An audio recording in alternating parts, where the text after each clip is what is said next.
Hello, and welcome back to the Fight Sites MMA podcast. This week, we are going to be apologizing and groveling for our idiocy at picking against the indisputable greatest fighter to ever walk the planet, Jon Jones, and why his recent run of defenses has been something that we truly haven't seen from any other all-time great candidate. No one has made it this far into holding the belt. It's pretty remarkable, especially given his level of competition. So, Sriram, what did you make of Jon Jones this weekend? It's even more impressive because every single one of his wins has been so incredibly dominant and decisive. So dominant. It's just, I don't think we've ever seen this. It's like, you got fighters like Khabib scraping out wins over meh competition, and you got Jon Jones who's doing Jon Jones things. Absolutely. So, the greatest fighter in the history of fighting. I don't really think there's a lot more to go into. So we're gonna try to do our best to break down Jon Jones versus Dominick Reyes in case you missed the dripping sarcasm. And then for the second half of the podcast, we actually have a Patreon request to break down Alexander Volkanovski's masterful title-winning performance over Max Holloway. And so for the second half of the show, we will talk about that, analyze what it is that Volkanovski did that was just so successful, and where Volkanovski is likely to go, because I think we both might have some fights that we want to see from the Australian. But before that, let me just say right off the bat, Sriram, I am very happy with the way we called Jones Reyes. Would you agree? Yeah, I definitely would. When we called the dynamic of the range kickboxing going so well, which wasn't exactly hard to pick given how the Santos fight went, but it's the kind of willful ignorance that people have been doing about Jon Jones for quite a while now. But second, it's honestly more impressive how hard we hedged, because even that worked out. Because I'm probably spoiling a good deal of the discussion right now, but I felt Reyes won pretty convincingly, but there was still the part at the end which reminded you, hey, Reyes is still a light heavyweight, and we probably shouldn't have trusted him. So, every part of that was just perfect. This was a big ask for Dominick Reyes, and I think we said so last week. We were like, there is... Dominick Reyes is still a fairly large unknown. You actually pointed out a very good point, which is that a good light heavyweight or a good heavyweight prospect, if you're a good prospect in these divisions, you probably shouldn't be going to decision that much. Like, if you're kind of supposed to be a star prospect in these divisions, generally that means being a finisher. And, Reyes... especially in 5 rounds. Yeah, exactly, especially in 5 rounds. And Reyes is a good finisher. I'm not here to say that he's not. But Jon Jones, if there's one thing that we can still say about Jon Jones, that he's still supremely conditioned and he's still supremely durable. And so that, like, a kind of momentary finish was just fairly low percentage, I would say. And because of that, it was a gamble. We were taking a bit of a gamble on Reyes' ability to fight 5 rounds, which we'd never seen him do before. But I think a lot of this pick was really hedged on Jones's physical and technical regression as a fighter. But before we kind of get into Jon Jones, what was it specifically that you saw Dominick Reyes do that you were impressed by? Because I have a few things myself that I was happy to see. So one thing was attacking the body as often as he did from the beginning all the way to the end. It's something that people like Jon Jones doesn't tend to fight many body hitters, and Reyes being long enough to be able to kind of hit it on the way out, even when Jones was backing up, that made a difference in terms of scoring, even if Jones never faded. There was also the sort of McGregor-like combination he did, and he didn't do it as well as McGregor, but the sort of uppercut into left straight thing, and just working in combination more often, because for the most part, Reyes on like everything but the counter, as Ryan mentioned last time, he isn't a very diverse puncher, but this time he was working with like right hooks and right uppercuts, working around the guard. Jones's classic frame, which it's only really much of a problem against straight punches, and Reyes recognized that and worked around it fairly well. And of course, the kicking game, which didn't work quite as well as it did for Thiago Santos, but it worked pretty well. It did look like to me that Jon Jones came in with a bit more preparation in terms of checking leg kicks, and he was a little bit more diligent about counter low kicking Reyes as Reyes stepped in. And so that was a decent adjustment, but it was notable that it wasn't very much. One of the things that this is kind of the directionality that I pointed out last week was I was like, what is going to happen in sort of just mid-range fencing combinations? And what happens is in this one, when Reyes would throw and Jones would, kind of try to exercise his defense, hide behind his shoulder, frame, and just sort of turn away, Reyes would sometimes follow Jones with like 3-4 strikes and continue pushing him back. And so he would there were times when Reyes would actually have Jones along the fence. Jones is still kind of in defense mode, and Reyes was actually able to throw combinations and land. I agree with you. The body was nice. The body work was great. The left high kick actually showed its face a little bit. I was surprised. Like I know people have been able to land kicks upstairs to Jon Jones, but I think Reyes' setups as a striker are not terribly scientific, but they were effective, and they kept Jones from establishing any kind of confident in-fight rhythm. I agree with you. The lead uppercut was quite nice to see. He, until he got tired, which, he did get tired eventually. I think he made a point of trying to throw back at Jones when Jones kicked, because he always sort of wanted to get the last word on exchanges. I mean, I think he kind of knew, and suspicion was borne out that it would be difficult to win a decision over Jones unless he really put a stamp on his rounds, and I thought he did that. And a lot of that had to do with the fact that he was both mixing up his targets and the plane of his attack, and that he would try to get the last word on exchanges, which was a good thing. The clinch was strange, because I don't think Dominick Reyes' fundamentals as a defensive wrestler or as a clincher are all that strong. But he's clearly an exceptional athlete. Yeah. So first of all, on the kicking thing, I think it's interesting to note how I think Reyes came in with like a really, really good idea of how to deal with Jones's specifically linear kicks, especially that straight kick to the leg, because he did some better Gustafsson type stuff where he moved laterally as Jones kicked, and that gave him the dominant angle to like land a head kick once. And he was very diligent in countering with the straight left. So I think Jones struggled a good deal with that. And yeah, the athleticism was really, really big, because Jones did get him down at some points, and it was with the same sort of setup that Chris Weidman did.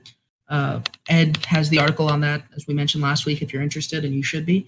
But the worry, for me at least, was that Jones was a more physical, longer athlete than Chris Weidman. So if he got him down that way, then he would probably stay down. And Reyes just, even when he was tired, he just didn't allow that to happen. It was just as much, like, it wasn't necessarily like really, really great cardio. It was good cardio for sure for a light heavyweight, but a lot of times it just seemed like Reyes wanted it more. Yeah, it really did. For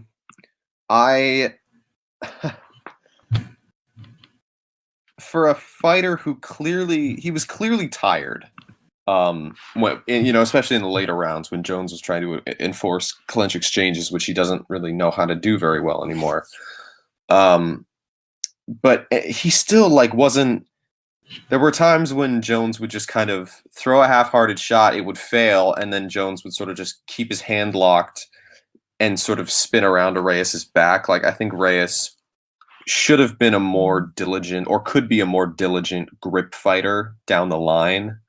But as a physical athlete, he's clearly very difficult to overpower.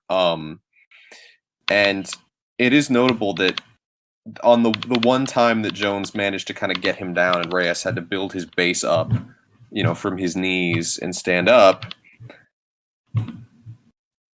Jones actually couldn't keep a hook in.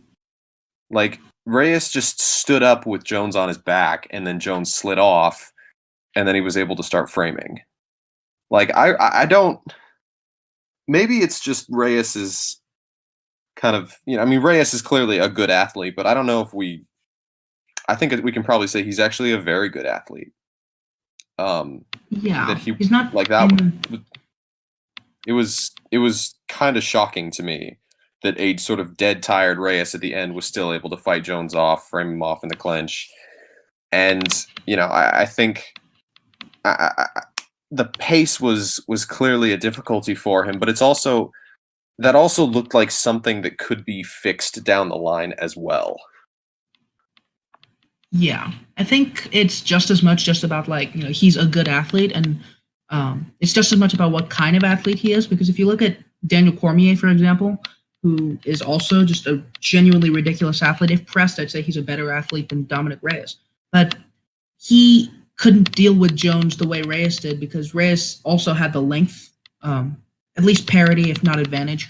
And it left Jones, especially a declined Jones, in a much tougher situation in terms of enforcing his wrestling, even if he, bit down and got the entry, which he wasn't good at, but he, managed it a couple times, and it just didn't work. So, yeah, I think Reyes, he's an interesting fighter in a way that I feel like Jones almost flattered him, which is weird to say because Jones doesn't flatter anyone else. The cardio thing, I think Reyes sort of overcommitted early on not falling into the Jones pace, which is, Jones just kind of sitting on the outside and pecking. But in a rematch, he'd probably take it a little bit slower and be there or he'd either take it slower from the start and keep up a steady pace, or know when to take a break in the middle so that Jones doesn't just pour it on late when he's absolutely tired and blown out. Yeah. Well, that's kind of in some ways something I think we should discuss in this episode is I think, we both confidently scored the fight for Dominick Reyes. I don't think I'm saying anything controversial. I think it was a bad decision. It's also the kind of fight that you can look at and be like, if Reyes is granted an immediate rematch, there's a whole lot of things that he can look at from this fight and improve upon.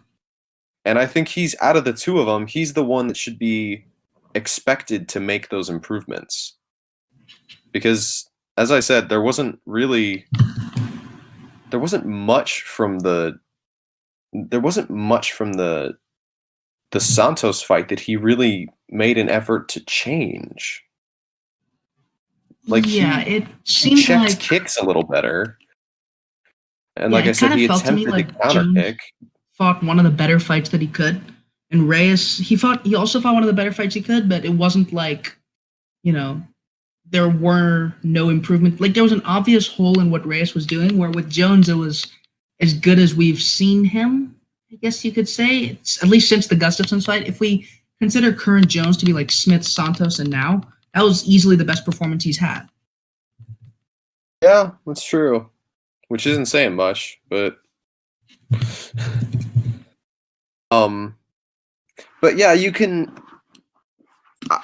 I was a little worried going into the fifth round and then sort of watching the fifth round from Reyes, because I had the suspicion that, similar to the Santos fight, I was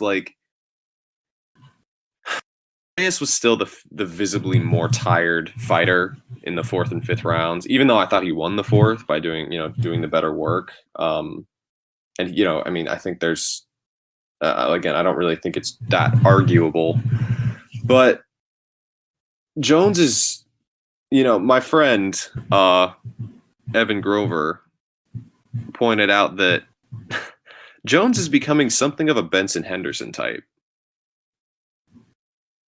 Where his durability and his pace and his ability to just no-sell everything that an opponent throws means that he's in these kinds of close decisions, he's going to be the one on the winning end. Like you either have to finish him, which is incredibly difficult, or you have to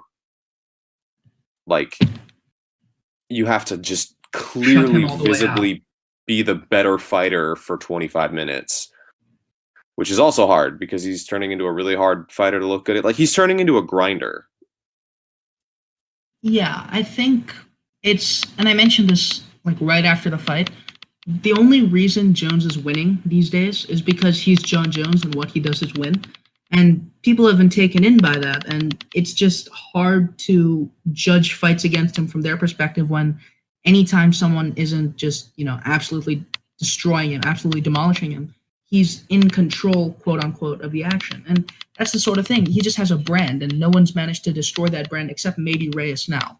So moving forward, I think it might be interesting now that, the illusion's gone, so to speak. If in a rematch, the exact same fight happens, Reyes might get a clear decision. Yeah. And I would bet that, like, it would probably be a bit like Edgar versus BJ, if you know what I mean. Like, where, Reyes may come out in the second fight and just really take a look at everything, take a real hard look at what went wrong in the first fight. Because I don't think Reyes fought a perfect fight by any means, but I thought he fought a good one. And I think it was absolutely the kind of performance that was, as I said, I thought he won it. And it was an encouraging performance in the sense that he can look back on it and be like, okay, like I can do this differently. I can, I know that he can't take me down, and I know that I don't really have to fear the takedown, so I can push him back with strikes. I know that the body's going to be there all night. I know that when we clinch in open space that he actually got the better of those exchanges. I really like that sort of knee up the middle that he landed in the transition on the clinch break. I think it was round 3 or maybe 4.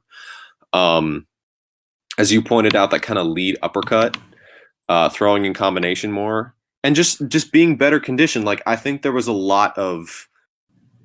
had a bit of a mental energy dump, this being the first 5-round fight, and he's in there against Jon Jones, and he handled himself very well. And so Go ahead.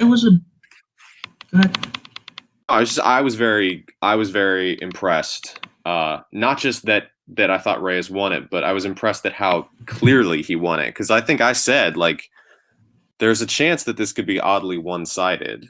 And while I wouldn't call this fight one-sided, I think if you gave Reyes an immediate rematch and he continues developing the way he has been, I kind of think he'd probably shut Jones out. Yeah, it was so going.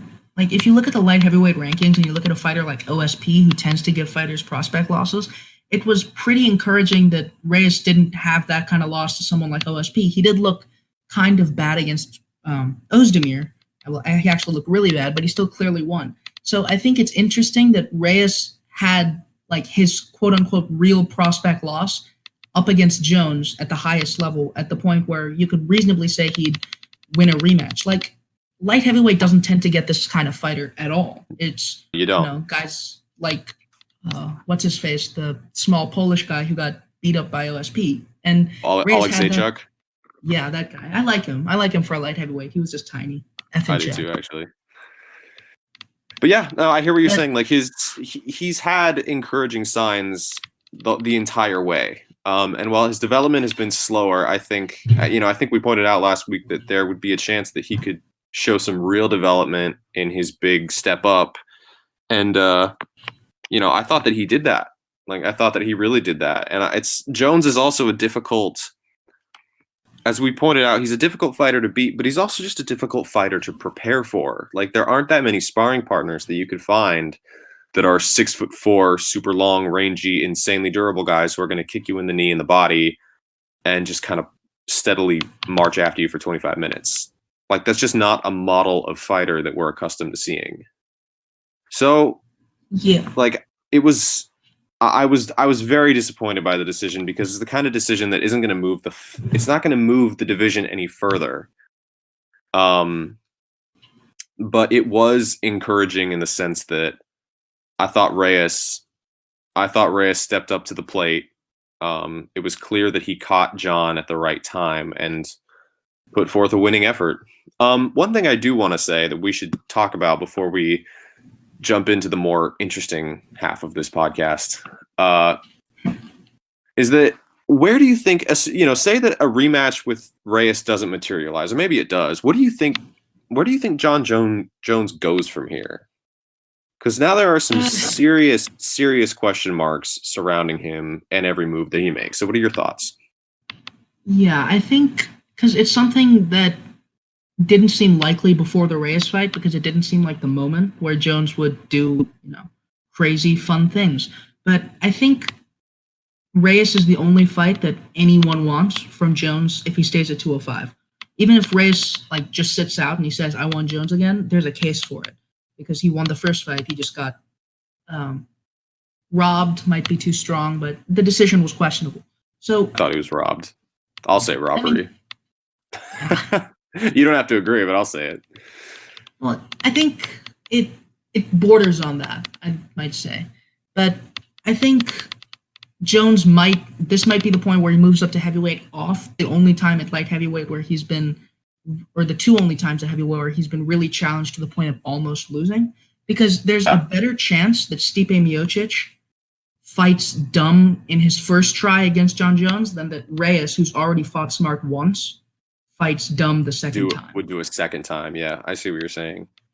So this could be his chance to go up to have the easier option at a different weight class, which is more lucrative and quote unquote improves his legacy. Yeah, it could be. This is the thing, right? Is that Jones's window for becoming the fighter that a lot of people thought he could be seemed like it closed a few years ago.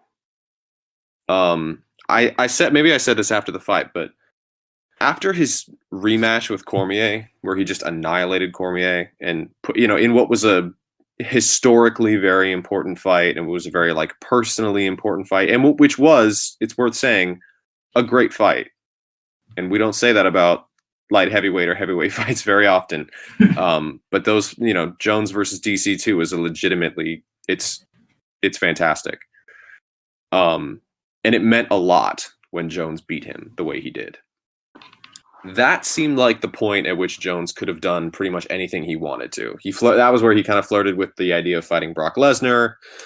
The move up to heavyweight seemed like an inevitability, and then it kind of also did when DC won the heavyweight title, and it was like, oh sweet, they could do a third fight, which may not make that much sense, but that would have been the perfect entry point for Jon Jones, because he could have gotten a title shot if he wanted one.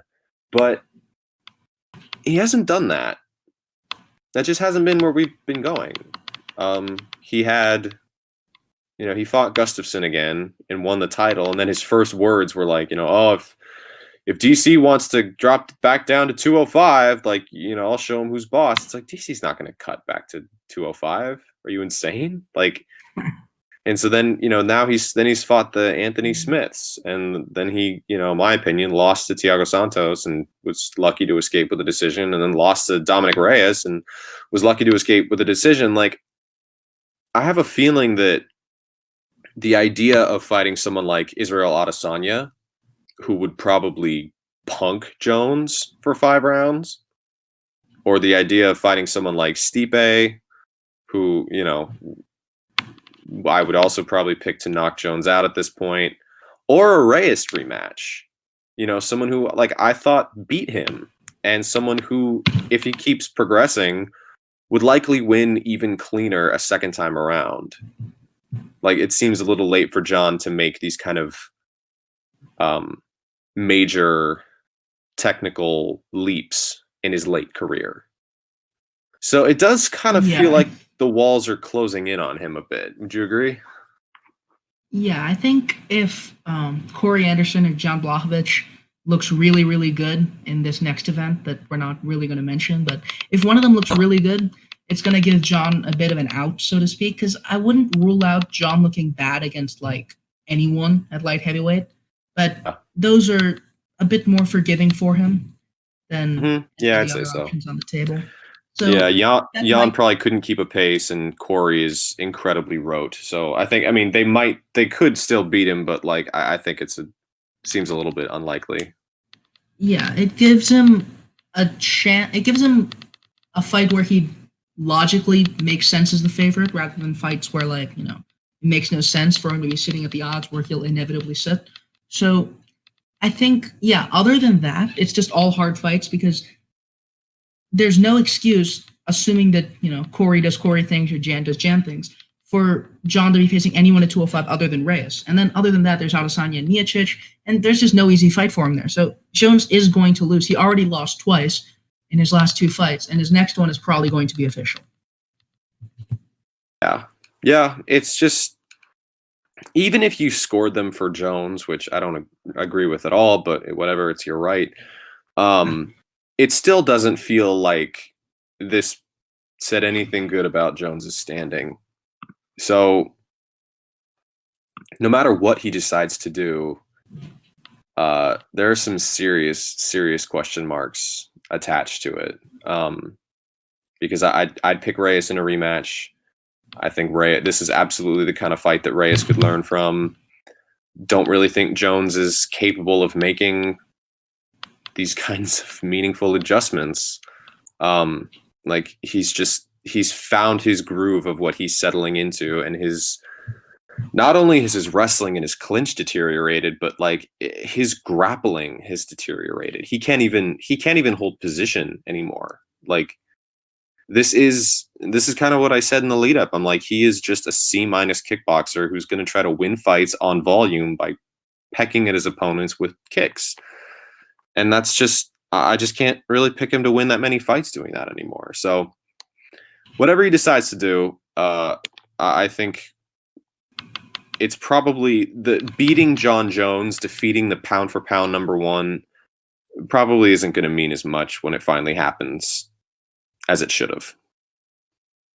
Yeah, I mean, I think the judges kind of robbed, both Reyes and the UFC of a truly meaningful moment here because it doesn't make sense. It's like when Askren came in and like totally robbed Lawler, where beating Askren after that, it just didn't mean as much, even if everyone pretended that it did, because some guy already kind of beat the piss out of him, and it's less meaningful. And if Lawler had gotten that, then it'd be, oh yeah, the first guy to beat Ben Askren when Ben Askren hadn't struggled at all before. And now it's Masvidal's the first guy to beat Ben Askren. Lawler already punched his brain cells out. It's kind of like that, where both Reyes and Santos, one catastrophically injured on both legs, made Jones look kind of like shit. So whoever comes up next isn't going to get the rub of Jon Jones. Exactly. And honestly, I think it would just be really fun to have Reyes as champ. I like Reyes. I like the way he fights. I like the way he's been improving. For fighters in that division, I like what he does. And honestly, I'd be a lot more interested in a Reyes Miocic fight than a Jones Miocic fight. Would you agree? Ooh, Reyes Miocic might actually be interesting because that sounds like a lot of fun. So yeah, I still don't know how Miocic would do against good southpaws. And that concerns me. No, I don't know, but that'd be a really fun fight. And it sucks that Reyes' moment was kind of taken from him. But either way, I think we're pretty much good on this one.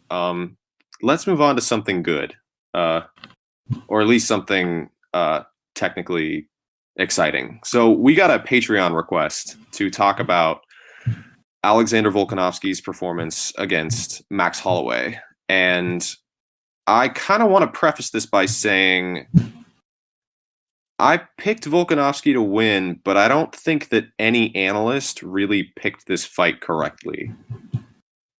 No matter who they picked, I don't really think anyone had a good read on this fight. Like, some people were like, oh, I think Volkanovski's just going to overpower him. And that didn't end up happening. some people were like, well, Volk has power. I think he's probably going to knock him out. It's like that also didn't happen. And I think the reason is that Volkanovski is the rare kind of fighter who has shown in just a couple fights, he has continually peeled back more layers to his style, and shown new looks, new strategies, new tactics every single time, where it kind of became difficult to predict. Like, it became a tough one. It became a difficult, like, you didn't really know what he was going to come in with, other than we knew that he was a great strategizer. But we didn't know how this was going to look. Yeah, I'd agree. I think it's interesting because the guys that Max faced before were all like super dynamic fighters like Jose Aldo and Brian Ortega, who had like really signature type moves, and even Dustin Poirier, who would just knock people the hell out.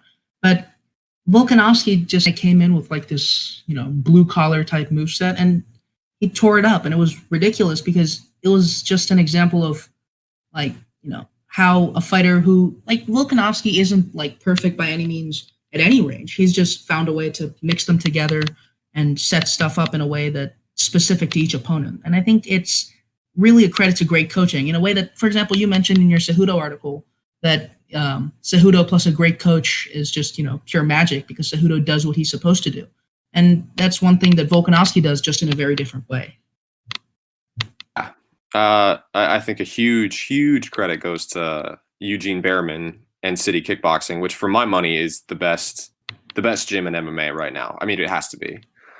But I did want to talk a little bit about what Volkanovski did in this fight, because some of the work that he did against Max was marvelous. And I think hopefully if we have time, we can maybe talk a little bit about where Volkanovski might go and who would be interesting challenges for him, even at lightweight. So something that I think he did super well.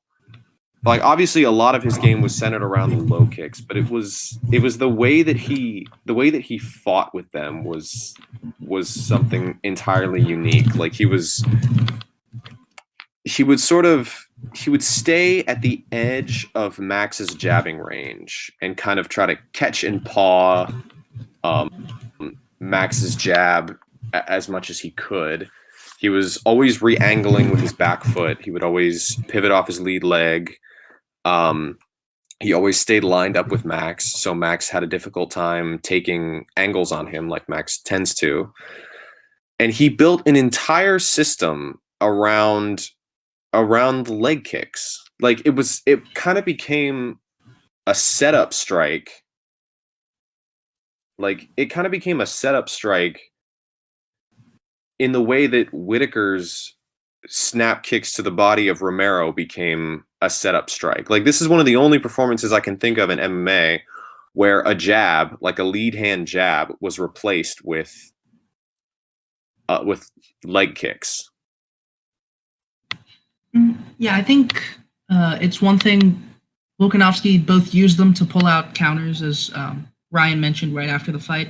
And he also just set them up very well in isolation. Like, for example, the way he'd burst into his combos normally, set up the leg kicks as Max backed out, or he could feint into them, and he could do that and then do the counter thing. It was just a really deep leg kicking performance that I wouldn't expect from anyone short of Renato Moicano, who's the best leg kicker in the division, except maybe Volkanovski now.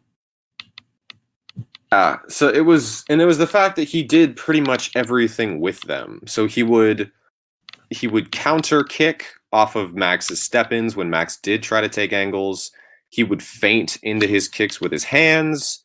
He would feint into kicks with his hips. Like, he would, he disguised them well. He would like feint his rear hip, square his stance, and then kind of spring his weight onto his right leg and through a lead leg kick. Or, he'd like feint a left hook, square his stance, and then through a lead leg kick. And so it meant that, like, one thing I talked about with Schwan Humes today, actually, is that Volkanovski doesn't work just because he's tactically unpredictable. He works because he's mechanically unpredictable. Like, he's a very adept feinter, but he not only uses feints to kind of diffuse his opponent's senses, but he can use feints to actually kind of re-angle his own body to load up other strikes. Like in my preview, I talked about his tendency to square his shoulders and then spear into his jab. And he did the same thing here, but he did it with the kicks. And so he would flatten his hips. He would square his hips before either springing into a rear leg kick or a lead leg kick. And it made it very difficult to read.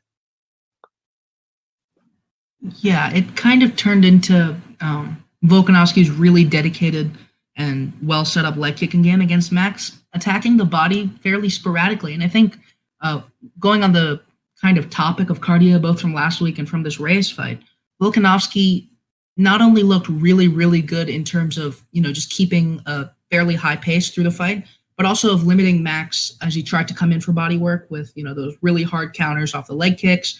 And just as Max stepped in, for example, off Max trying to jab in with the left hook, it was just a really sharp performance in every way to take away what Max did well, even if Max was kind of moving away from the aggression. Yeah.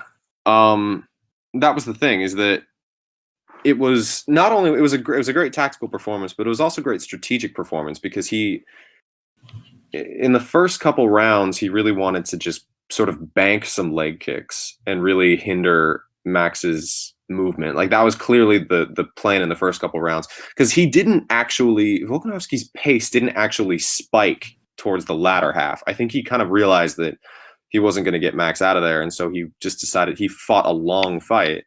But by the point that Max kind of realized he was down and he needed to up his pace, his mobility was hindered and he was taking longer steps. He couldn't angle as well. He couldn't take angles as well. And his pressure was a lot easier to read, in the sense that when he did step into the pocket, Volk was so disciplined that he was prepared with counters. If he was gonna, when Volk decided that he was gonna close down Max, he either, he did the same thing where he either kind of squared his stance and sprung into his strikes, or he threw kind of shifting strikes, to like a shifting right hook when Max went southpaw. And he really exploited something in Max that I don't know. I've written so many words about Max Holloway, and I don't know if I've ever pointed something that's so fundamental out, is that he's a lot more of an in-out fighter than we've given him credit for in the past. He's not someone who actually, for as much as he's gotten a reputation for just, exchanging with people, he's actually not someone who tends to just hang out in the pocket for the whole fight. And because he doesn't have particularly layered upper body movement or head movement or, hip rotation or hand parries that he can afford to do that. So it is kind of an in-out distance game that he plays. And so, Volkanovski just decided that he was just gonna punish Max for staying on the outside and then counter him on the way in. Like that is, we can talk about the technical side of it, and we'll be a little bit more specific, but that was basically the plan here. And when you think about it, someone like Edgar is also kind of an in-out fighter, and Max was able to diffuse Edgar on the way in. And it's just a lot longer, so we could attack Edgar when Edgar was on the outside. Someone like Aldo, Max didn't just hang out in Aldo's punching range and let Aldo punch himself out. Like he was playing an in-out game against Aldo, trying to get in, get Aldo to throw, either counter him or just kind of needle in a jab or a right hand to the body and then get out of dodge when Aldo was throwing his counters. It was very disciplined. And it was a game plan that worked. But Volkanovski's the first fighter that we've actually seen limit exchanges from Max because he took advantage of the fact that Max needs to be constantly moving in and out. And that's genius. Yeah, I think the Jose Aldo fight, I think the big exception to the whole in-out thing was late in the second fight, because Max kind of realized that that Aldo was fading, and there was a greater chance that he could survive a few blasts than that Aldo could survive exchanging for as long as he needed to. And I think that and the Ortega fight gave people the impression, me included, because I didn't think of Max as an in-out fighter until literally a few seconds ago. But I think both the Ortega fight and the Aldo fight gave people that impression because once Max has a good read on his opponent's counters, it's hard to keep him from just drowning people in volume the way that he did to Brian Ortega. But yeah, you're right. And that Volkanovski was just able to cut that off at the pass each time because he was in control of what Max threw in the sense that, he drew out the counters with the leg kicks and he took away the jab that's something that we didn't mention as an application of the leg kick was on the counter, which is when Max stepped in, he would sometimes smash a hard leg kick. So Max couldn't jab in as comfortably. It was just a masterful performance that kept Max from taking the initiative, and that left the in-out approach less viable than it usually is. And that's kind of what I mean when I say that the leg kicks became the building strike in the same way that you use a jab. Like he would use both full power and half powered leg kicks, whether he wanted to draw a reaction or whether he wanted to counter, or if he just sort of felt confident throwing one if he thought that Max was planted. He did a great job of hurting Max into his right hand, cutting off Max's exit with the left hook. Max isn't as much of a pivoting fighter as I would like him to be. Like that was the thing too, is that there is a point in Max's defense where he's just retreating, and that was the point when Volk could actually pressure him, like push Max that's back. Where the shifts work. Exactly, where the shifting strikes started to go. And he didn't start throwing this is kind of what I mean when it was a 5-round game plan, was that he didn't start throwing combinations in the pocket until Max had absorbed enough leg kicks that his mobility was hindered. It was clear that Volkanovski didn't want to do that early, but as the fight went on, he actually was more confident doing that because he knew that Max relies on his footwork so much. And it's funny because a couple years ago, I thought that was going to be the story of Aldo Holloway. Like, I thought that Aldo was going to be the one who was really going to test Max because Aldo's game, to my understanding, was built around the leg kicks. And that this was going to be the kind of thing that would happen, was that Max's ability to take angles on Aldo and his ability to slide in and out of range just wouldn't be as present against someone who could counter kick and who could kick his legs and could punch into kicking combinations like Aldo. But that didn't end up happening. It ended up being Volkanovski who did it. And the other, something else that I noticed when I watched it yesterday was that Volkanovski is one of the only fighters in MMA that I can think of who can actually attack in transitions. So, like, if Max threw a kick, Volk would catch the kick and then counterpunch as Max fixated on getting his leg free. Or, he kind of threw punches at Max after Max framed out of the clinch. And Max was like, okay, I framed him off. I'm out of this clinch exchange. I'm not at risk of being taken down. But Volk would still follow him with a punch or two. Or I kind of pointed out earlier today that he attempted a takedown that he didn't really get. Volkanovski attempted a takedown on Max that he didn't really get, but Max, momentarily went down to his knee and had to build his base up. And then Volkanovski hit him on the way up. Like, that is expert MMA right there. Being able to attack your opponent in transitions, because if you start doing it, you notice there's actually a lot of space to needle in strikes and knees and short punches and kicks. If you attack on breaks, if you attack on entries, when you're just moving position to create openings, like, there's a lot of space to get offense off in transitions. We see that in a lot of ACA guys. Like, we see it in Chablis, we see it in Edward Vartanian, and Volkanovski did it here, and it was beautiful. Yeah, Leon Edwards is also a good example. Even if he's kind of exploiting the same opening a bunch of times in terms of the elbow out of the clinch, but it also shows how hard it is to sort of prevent that kind of thing. And like, it even showed in Max Volkanovski, because late in the fight, when Volkanovski was already doing a lot of transitional work, he may have won. He didn't lose wide the 5th round if he lost it, but he may have won it with the little flurry in the middle off that elbow out of the clinch, where he caught the clinch, elbowed him out, and like landed a counter as Max stepped right back in. It was just a really intelligent way to use them because it would stifle Max's volume just as much as the outside kicking, and it would give him a few free shots. Yeah. So for Max, I thought that he really needed to kick more, especially early. I don't think Volkanovski is particularly good at, I don't know if there's another word, just disincentivizing kickers, I guess. Like, I don't think he's someone who, I don't think he punishes kickers. I think he just sort of tries to mitigate kickers from the word go. And so if Max had been, if Max had gone southpaw from the jump and started kicking the body or, punching into kick combinations, I think he would have gotten a lot more mileage. He did a that decent in round 5 to some success.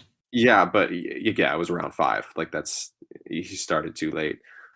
He did a decent job of counter jabbing occasionally, particularly from southpaw when Volkanovski would try to pressure. Like, I've always said that Max is a good back foot jabber in the sense that if you're just going to try to close him down, he'll throw a couple jabs out and you kind of you'll just run into him as you pressure. And Edgar, it was the same story in the Edgar fight.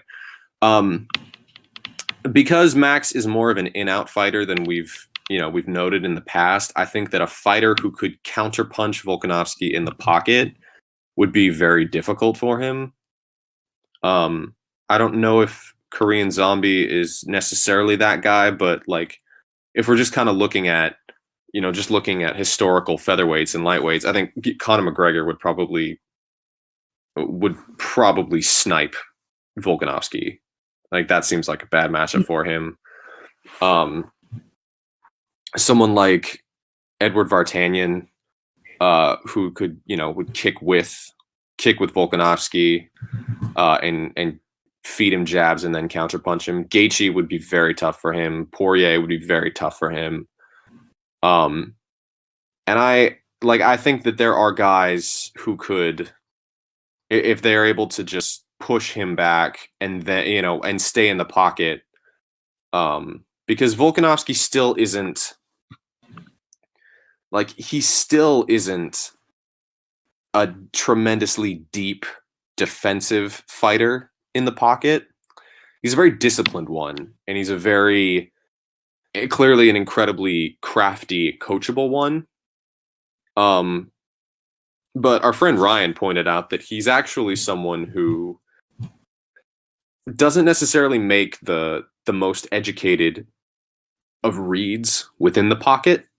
He just stays disciplined within the pocket to avoid getting just blown out of the water there. But if someone I think someone like Gaethje would be very bad for him, because Gaethje would be able to push him back. Gaethje would kick with him, and I just don't really know how. I don't know if Volkanovski has the concerted output to the body, or the kind of counterpunching to actually keep Gaethje off him. What do you think? Yeah, I agree with those matchup predictions. I think it's interesting that you mentioned Volkanovski's pocket defensive issues, I guess. They're not massive issues, as you mentioned. He does a good job mitigating them. But one thing that I think caught a lot of our eyes before the Max fight was that Volkanovski's been hit to the body against both of the guys prior, whenever they wanted to. Like, Mendez would kind of just chuck out a left hook to the body as a setup, and it landed fairly clean. Yep. Aldo pulled the trigger like twice in the fight, and one of them was a big body combo that landed clean. So that kind of gave a lot of us concern against Max Holloway before he figured out a way to make defense less relevant than it would be. But I think one fight that could be interesting is Brian Ortega, because Ortega is I wouldn't say he's just as smart, but he has a good sense of what he needs to do to win a fight. And the sort of approach that he used against Moicano of punching the body late and also attacking in those sorts of transitions, I think it's a winnable but challenging fight for Volkanovski, where Korean Zombie is also of that kind of mold, but Zombie would rely a little bit more on just like banging out a totally tankish guy, where Ortega might approach it in a fairly smart way, I think. That would be a weird fight, but it'd be really fun. Yeah. And I want to say this because I think it's I think it would be just kind of funny from a physical perspective is if we end up getting Volkanovski versus Zabit, I think that fight would be hilarious because Zabit's like 6'2" and Volkanovski's like 5'6". And I think it would just be really funny to look at the two of them trying to fight because like Volkanovski, I mean, hell, Volkanovski may be able to make 135. Like hell if I know. Oh no, he's huge. You think okay, maybe not, but he's not a big featherweight. Yeah. And you know, Zabit is a scarecrow. So I think that would be Hunt Struve level. It would be so funny to look at. I don't know if like I don't really know how that fight goes. I kind of think that Zabit might frustrate Volkanovski just by being a size bully early and maybe staying on the outside and just kicking him from insanely long range. But he's also shown that he can't go more than 10 or 12 minutes. And Volkanovski is a 5-round fighter at his heart. So we kind of just have to default. But I think that'd be really funny to look at. Before we kind of wrap it up, what did you see from Max? If there was anything you liked, what do you think he could improve upon? Because we talked a lot about what Volkanovski did well, but like, where did Max kind of fall short? Yeah, I think going southpaw from the start in a rematch would be fairly smart because Volkanovski had answers. Yeah, Volkanovski had answers to the orthodox stance pretty well, the lead leg kicking and pretty much using it like a jab. And he had answers to southpaw too with the shifting rights, but Max had a lot more success from southpaw late in the fight. He set up a couple nice body kicks. And, as we mentioned before, Volkanovski's pretty open defensively to the body. So even if he just, committed from the start to just targeting Volkanovski's body, it would yield significantly more success than it did in the first fight. So, yeah, even like from southpaw, he did some of the stuff he did against Pettis in the low-line sidekick stuff. He did do that. But it was less successful because he couldn't stick to it. His legs were already compromised. His footwork was compromised. And yeah, so if he came in with the stuff that was successful if he came in from the start with the stuff that was successful late in the fight against Volkanovski, he'd definitely have some success. It's just tough to pick against Volkanovski when he fights so insanely smart every single time. Yeah, there were a few times that Max was actually able to kind of take the initiative from Volkanovski. He would kind of feint and change his rhythm with his jab and his right hand. And that would be, he would kind of just catch Volk shelling because that is still kind of Volk's primary defense. And he was able to, punch around his guard, hit the body. They weren't frequent enough to really make the impact that he's used to, but there's something there that he could probably build on. Honestly, Max's defense is something that's been talked about a lot, and I never quite, I don't always necessarily agree with this, the sense that Max has bad defense. I don't think you don't win 13 fights in a row against, 2 against Jose Aldo if you have bad defense. You just don't, no matter how tough you are. But it's that his defense is still largely about positioning, and they're sort of subtle slips, but they aren't really layered, and they don't really build on anything. So like, honestly, I would like to see Max would be well served to learn from Aldo, but honestly also learn from someone like Lawler. Like, learn what it means to have kind of punching defense in your upper body, where he can blend slips and parries. He can blend blocks in there as well. I think proactive defense would be helpful if he just kind of weaves under his shots after throwing, cuts angles after throwing. He didn't do that quite as often in this one. That may have had something to do with the mobility.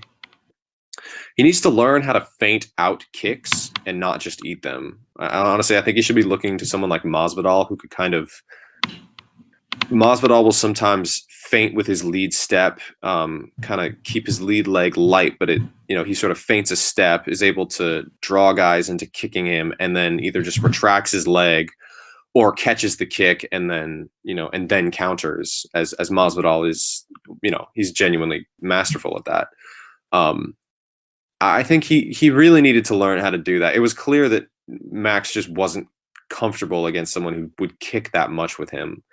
And so those are two things that I think he should learn. And some of it was a physiological issue, which is just that Max is huge, but he's also not terribly long. And so Volkanovski could actually fight him from a range that was probably further than Max was comfortable with.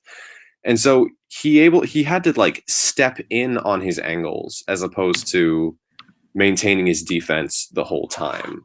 I don't know if Volkanovski countered a single kick that Max threw, but which is why I'm like, I think he really needed to kick more. So there are things in this fight that like I think Max could potentially build on in a rematch. I don't at all think it was like a 50-45. I don't think it was a huge domination, but it was clear.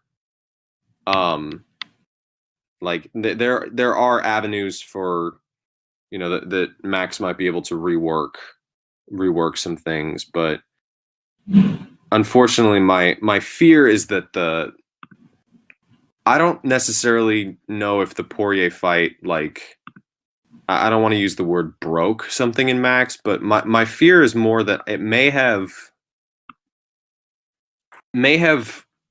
caused him to overcorrect a mistake, where he sort of got it in his mind where he's like, okay, I'm going to fight more defensive.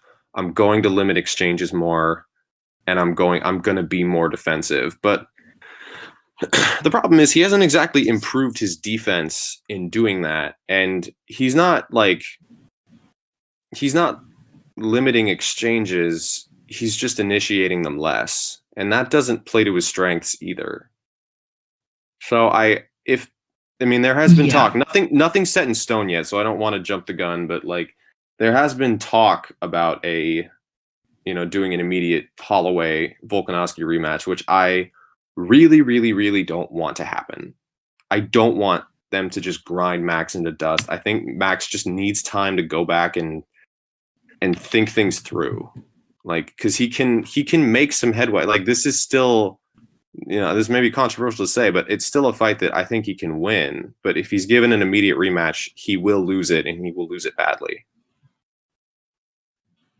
Yeah, I agree. I think Holloway needs someone like Zabit. I mean, on one hand, I think Holloway like beats Zabit pretty convincingly, but on the other, I also think that the way he dealt with Edgar, it might be that regardless of how notorious a puncher his opponent is, or the opposite, how little of a puncher they are, he might just be settling into fighting fights the way he wants to do it now, which isn't as adaptive as it used to be, but is more just, I'll stay on the outside, do my thing, and hopefully win a decision. So I think a Volkanovski rematch goes badly, but I'm also not exactly sure, and I hate to say this, I'm not sure if this version of Max is ever going to be adaptive enough to pull the trigger early on any sort of adaptation, because if he's just going to fight his fight until he gets leg kicked out of the orthodox stance, it's not going to work out any better in a rematch, because Volkanovski's going to do that, and the same problems are going to show up. Yeah, and it's hard, it's tough to gauge because Max isn't. I don't think Max is like old in fight years necessarily, but my fear was that the Poirier fight kind of seemed to close the prime window for both guys a little bit, and that he's going to be this may be how he fights, is that he's forced to fight in a more, what he thinks is a safer, more defensive, conservative kind of way, but that's not something that necessarily plays to his advantages. And I don't know if I can think of a whole lot of technical improvements from Max in the last year. Like, the thing with the Poirier fight that's interesting is that like it was a hell of a lot more violent than the Volkanovski fight. Like, it was just an insane match of output. But it's also like neither guy was trying to limit exchanges. Like, if we've both said about that fight is that it is a much closer fight than I think some people give it credit for. I think over time more people have kind of come to realize that. But it was a very close fight, and but it was more just like each guy was just trying to do more than the other. You know what I mean? Like it was just like I just have to do more than him and I'll win the rounds. I just have to do more than him. And in this one, Volkanovski was like, I just want to prevent you from doing what you do. I just want to limit what it is you do so you can't get rolling. And then that's a winning gambit for me. And so I don't go ahead. No, it's like I think Poirier Holloway was kind of more of it was a very tactically deep fight in terms of like in exchanges, but neither one came in with the sort of strategy that, like, if Poirier came in with a strategy to limit exchanges, I'm not sure he would have been able to against that version of Holloway. But Volkanovski came in with more of a broad idea of how to fight rather than I'll win the exchanges that happen. Because there was the thing with the Poirier fight is that Poirier's defense to the head improved, but his footwork is still, his positioning in the pocket is still kind of messy. And so it meant that like Max's ability to take angles on offense was really what kept Max in the fight in the early going. It was just the fact that Poirier would sometimes shell and try to counterpunch, but Max's positioning would actually allow him to take angles on his opponent and then sort of outposition and land combinations on Poirier. And it was Max's lack of layered defense that allowed Poirier to have success. And so, but it was still a Holloway kind of fight. It's just that, it just wasn't quite enough to get the win. This was Max being thrown completely out of his comfort zone, and as a huge Holloway fan, I really, really hope that they don't do a Volkanovski rematch right away. I hope he gets a chance to, I think Zabit would be a good match for him right now. I think if they gave him, who else? I'm trying to think of another person that could. I mean, honestly, maybe Shane Burgos. Give him someone who's solid, who's good, who's going to challenge him, but is probably doesn't quite have the depth of skill to win over 5 rounds. Just give him a chance to like try some things out instead of just tossing him into immediate rematch. Because if he goes 1-3, he might just be done as an elite fighter, and I don't want that to happen. Yeah, even Shane could be pretty dangerous. I think it could. If Kattar wins the Stevens fight, that could be an interesting one. But even that's also dangerous for Max because, Kattar's one of the few guys who can jab with him. So it's not that, and, keep it up over the distance, unlike Zabit. So it's not that Holloway needs like an easy fight, but it's that he needs one that isn't demonstrably hard right now, and that's what Volkanovski is. It's hard to see where Max goes from here because the Edgar fight takes on a bit more significance now. It isn't just that Holloway felt that he could command the fight without hurting Edgar too much. It's that he no longer, like, even when he's in a hard fight where he needs all of it, he's not defaulting to aggression. He's defaulting to kind of sitting on the outside and doing his thing. So, yeah, I guess I'm kind of pessimistic about Max right now, and I don't want to be because Prime Max is, really, really fun to watch. He's one of the best fighters I've seen ever. So, yeah, it's just, a rough place to leave it. I mean, I don't really know what we're gonna see. I don't think I'd pick. I certainly wouldn't pick Kattar over Max. I don't trust Kattar that much, and I wouldn't. Burgos maybe, but still, like, it still sort of feels like Max's depth of skill and his kind of guile and like that would be enough to carry him to get wins. But the question is, can he do that? Can he get a win in this division or a couple wins at featherweight without just going to war with someone? And can he actually get himself, put himself in position to get back to a title shot? Because I honestly don't know. There's,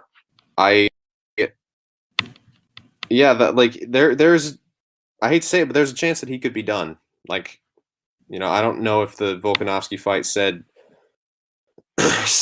too many like career-ending things for Max, but it could also mean that he's just like his window as an elite fighter closed. Like he's had some gaps in his game that he's been able to make it to the top of the division with, and guys haven't been able to exploit it, and now they can. And so, like, I don't know what we're gonna see, but I'm hopeful that he can at least figure some things out, take some time off, and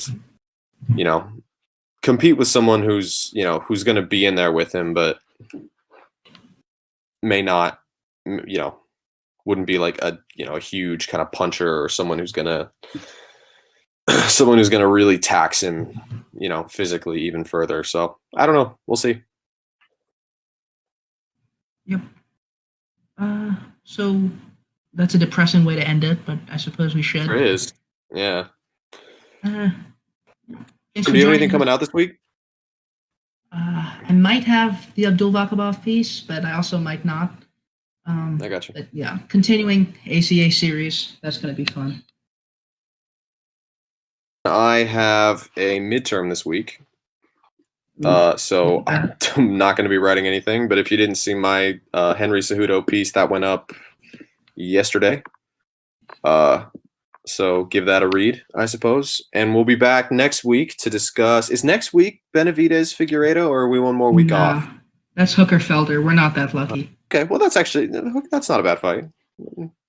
There's something to talk about there. Like It's okay. Yeah, I mean, come on. We have Jan Blachowicz versus Corey Anderson this week. You got to be thankful for what we have. Like that's Felder Hookers. It should be fun. Yeah, Felder Hooker's okay, but compared to Blachowicz Anderson, it's good. So when it comes to light heavyweight, everything's relative. All right, thank you guys for listening, and we will be back next week. Goodbye. Thanks for joining us.